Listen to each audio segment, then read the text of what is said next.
Good day everyone, Brad here. It has been a long time since I've done anything with Roller Coaster Tycoon 3. I've been doing a lot of vlogging and stuff lately in the parks.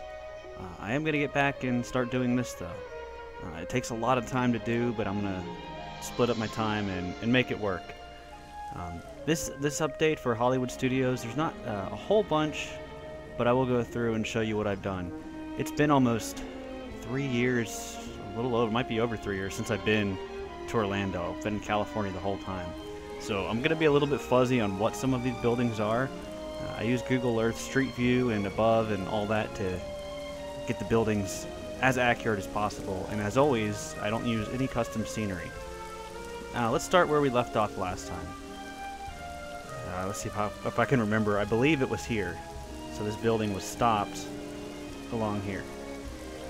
Now you can see, if you kind of come around this end, I've got that building,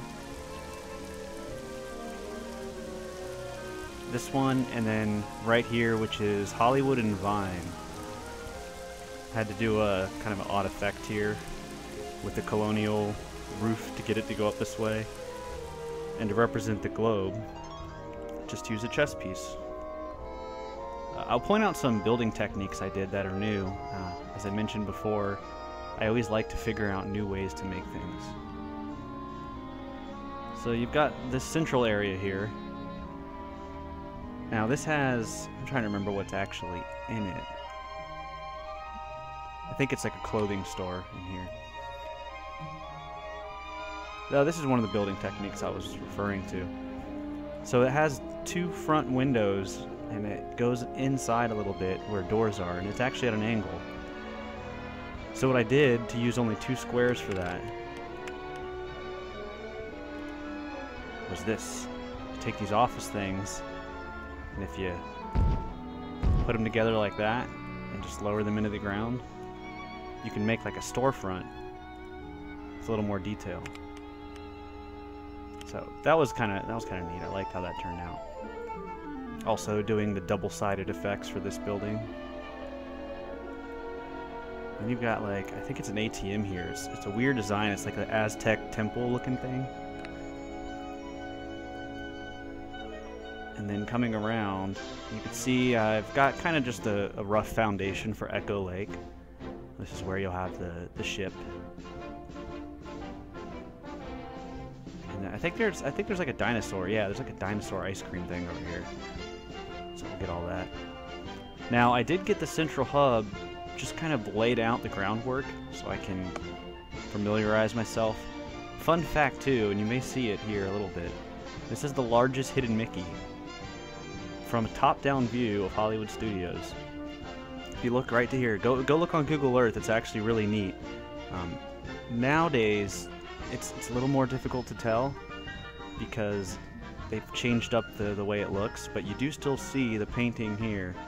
You still have around here, Echo Lake is one of the ears, and on the building over here, like where Disney Junior is, it was painted on the roof to look like an ear, and the middle courtyard area was done up a little bit differently. Over time it's all changed, but you can still see from Google Earth above, it still looks like a Mickey, and it's quite neat actually. So I'd recommend you check that out if you've never seen it. Maybe look up older pictures of it too. So I'm just using that as kind of the forefront to get my bearings straight here. Now coming back along on the main strip here, on the right side we've got this little piece of a building here, and then this bigger one, which is a Starbucks. It's pretty basic. I kind of like how this little top part turned out though, raising it up just a little bit. Now coming down the pathway, we've got more shops. Again, it's been a long time. I'm pretty sure these are clothing and merchandise shops. This was another building technique I kind of liked, was using this ledge inverted like that, so you get a little more depth, because I needed something to go kind of in between. This did the job quite nicely. Now this is going to be tricky, because this park, I love parks like Universal Orlando, Disneyland, Magic Kingdom because they're very grid-like. They're very kind of not symmetrical, but they kind of go left and right, up and down. This park does that for the most part, as you can see coming in from the entrance. And then this whole left side of the park is very straight lines. A lot of it's like that. But once you come down the Sunset Boulevard, everything's at an angle. And it's always tricky to do in this game. If you've played this before, you know that trying to build things on an angle is quite difficult. I started with this, and you kind of have to force it back a little bit. Luckily, Tower of Terror is not at an angle, it's actually straight.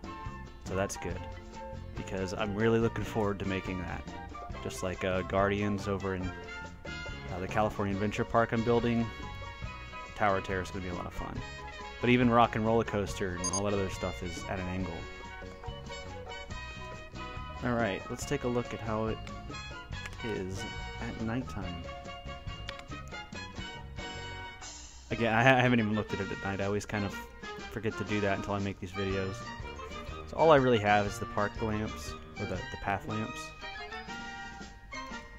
I am going to go back in and add different lights, kind of like I did here, just to change up the color from the insides of the buildings. It's been so long since I've seen this park, I'm going to check all of it out. Alright, and that's pretty much it for now. I'm going to be kind of jumping around Disneyland, California Adventure, and this. Excited to start playing this again. You know, I've been busy with the other park vlogs. I really enjoy doing those. It's a lot of fun.